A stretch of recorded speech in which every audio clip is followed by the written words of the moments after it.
Hello, I'm Wendy. This is a watercolour tutorial. It's Spring Blossom and today I'm painting Blackthorn. Here's a photograph of mine of the Blackthorn blossom. It does appear about now at the beginning of March and you should start seeing it. The blossom itself appears before the leaves, which is opposite to the hawthorn. The hawthorn appears, I think it is late May even in June, and the hawthorn blossom appears after its leaves, so that's the difference. You'll be seeing the blackthorn now. And if you didn't know, it's the blackthorn that goes on to produce sloes. If, like me, you like your sloe gin, then now is the time to find out where all this blackthorn is and then go back in the autumn to pick the sloes. I gave myself quite a simple drawing here. There's nothing too complicated about it. You could make your own drawing, or if you'd like to, there is a link to this drawing in the description box below. I masked out, as you can see, the flowers are looking a little bit blue. That's because I put the masking fluid on. I masked out the flowers and the little buds and the twigs. If you wanted to, you could certainly wet around the flowers and the whole drawing and drop the colours in without the masking. I just find it so much easier doing it this way. It was in my mind to have quite a subdued background with greys, and when I mean greys, I mean colourful greys, as you can see here. I used cobalt blue and light red. Now those two colours make a very nice subdued sort of mauvey purpley colour, and just mix them in varying degrees. You'll see also that during the painting process I did add a little bit of yellow or raw sienna to that mix. So that would be the cobalt blue, the light red with a touch of raw sienna, and that will give you a mix of three primary colours which will give you a nice subdued grey. And as you can see, I'm dropping these in quite randomly into the background. Keep everything nice and wet as you're working, and it would be an idea to put some darker tones of your colour around some of the flowers so that they're going to contrast quite nicely the whiteness of the flower against some areas of dark in the background, as you can see here.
I wanted to try and get a little bit of depth in this painting, as if there were some branches and some more blossom behind the main picture here.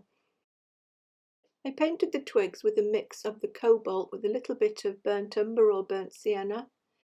I left the masking fluid on because in this way you can be quite free with putting the strokes on, and they will certainly look as if they're going behind the flowers.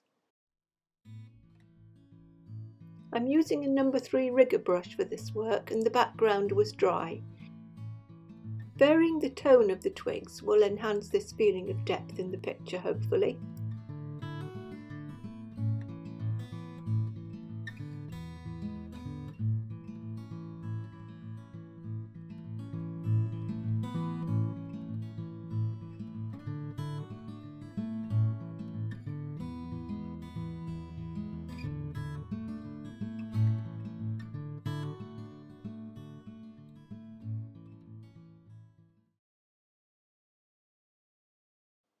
I rubbed off the masking fluid when everything was totally dry. I quite like this mask away rubber. There's a link in the description box below. I find that sometimes if you use your fingers to rub off the masking fluid a lot, then you can get some smudging from the paint, and I think this is quite a nice little accessory, if you like, for your watercolours. I know not everyone likes using masking fluid, but if you get the right masking fluid and you use some nice brushes and take care of them by washing them in soapy water, then I think that you will change your mind and find it very useful. I think I did a pretty good job here for me. There wasn't too much patching up to do when I'd rubbed the masking fluid off. I started off the flowers by placing some yellow in the centres of them. If you look at the flowers, you'll see that they do vary quite a lot depending on, I don't know, where they're grown, soil types, time of the year. But the ones that I've seen have got yellow in the middle of them, and then they've got a darker green in the centre. The twigs were painted with the browns mixed from the cobalt and the burnt sienna, and I varied the colour and the tone in places.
I mixed up some pure burnt sienna just to place at the base of some of the flowers and the buds, because I did notice there was quite an orangey burnt sienna bud casing, little leaves covering the buds at the base there, and I thought that might be quite nice to pop in.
The next stage was adding the greens on some little bits of stem and at the base of some of the flowers.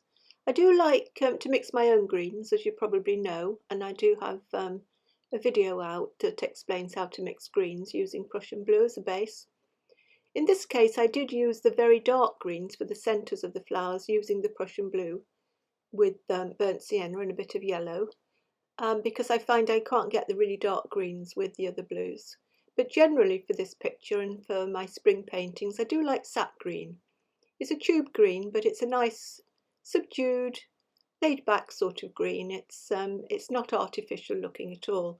I very rarely use it straight from the tube. I usually mix it with a little bit of something else, like a little bit of yellow, a little bit of light red, or something like that. But I would recommend sap green for a spring green.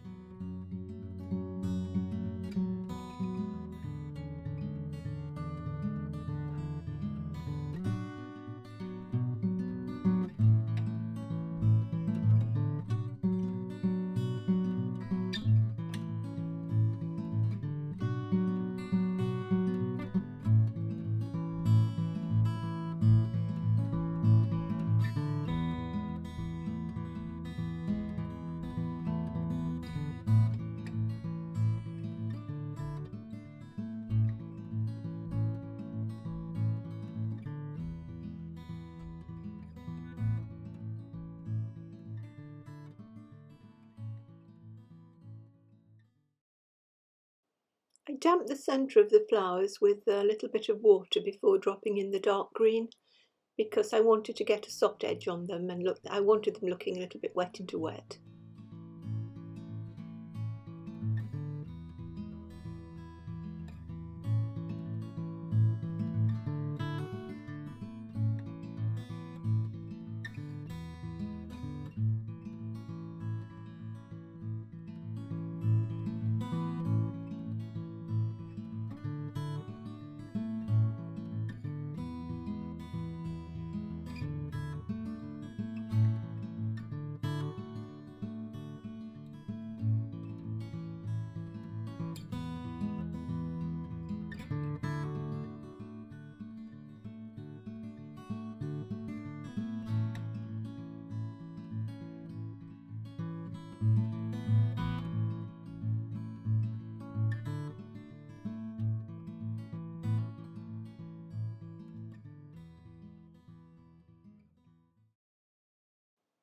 This was the stage where I put a little bit of shadow colour on the petals. I mixed up the light red with the cobalt blue for this. You could have it a little bit on the red side or keep it, I think it may be best to keep it slightly blue. Be very careful at this stage not to overdo it, because you can lose the white easily if you put too much on. I wasn't too particular about this. I separated one or two petals by tone, and the rest of the petals I just dropped a tiny bit of shadow colour in, just to suggest some light and shade on there.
Getting near the end of the painting now, and you may feel you want to strengthen one or two branches. I think I did strengthen just one or two there. And also, if you've masked out some of these stamens here, you might want to just suggest a few dark green lines in there. That last petal wasn't quite dry, so I'm moving on to put the stamens in the rest of the flowers.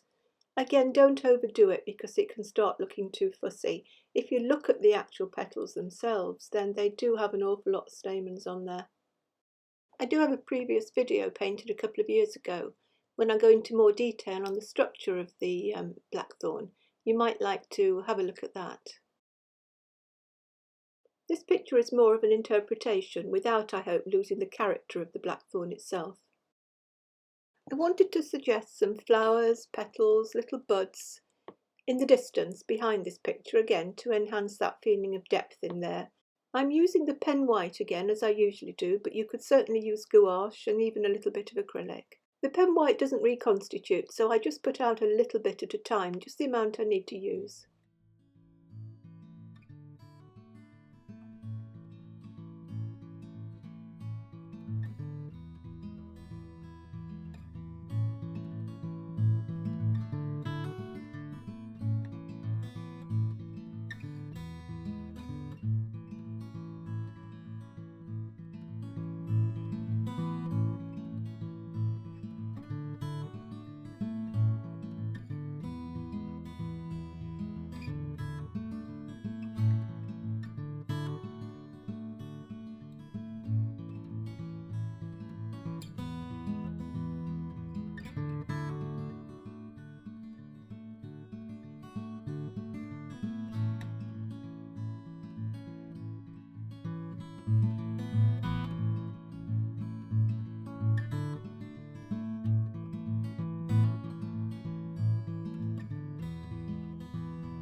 You can certainly leave your painting at this stage, but I like to do a little bit of splattering, add a little bit more life, something going on in the picture, a little bit of movement if you like.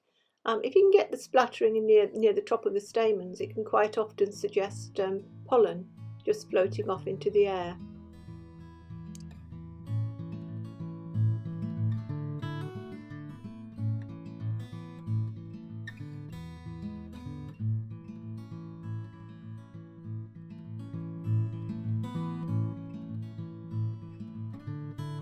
I'm not the world's best splatterer, so if you've got any tips, you can put them in the comments below.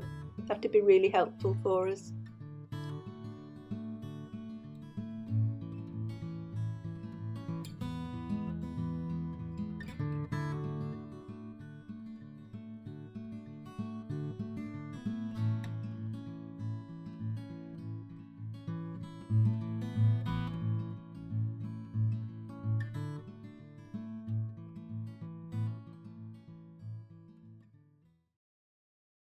Again, you could leave the painting at this stage, but quite often you do see the anthers being very orange on the Blackthorn. So I thought it might be a nice sort of contrasting colour to put some of the orange in there.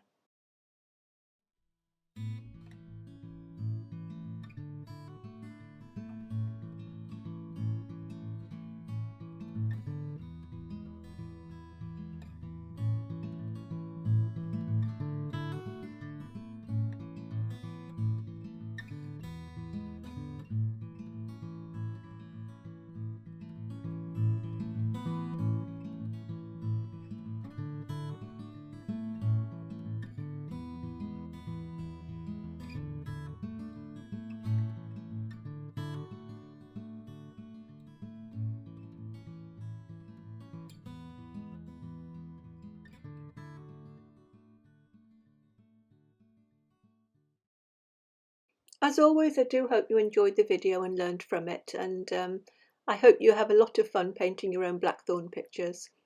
You can subscribe to my channel if you don't want to miss anything that's coming up in the near future. I'm thinking about spring greetings cards, so we'll see. Happy painting!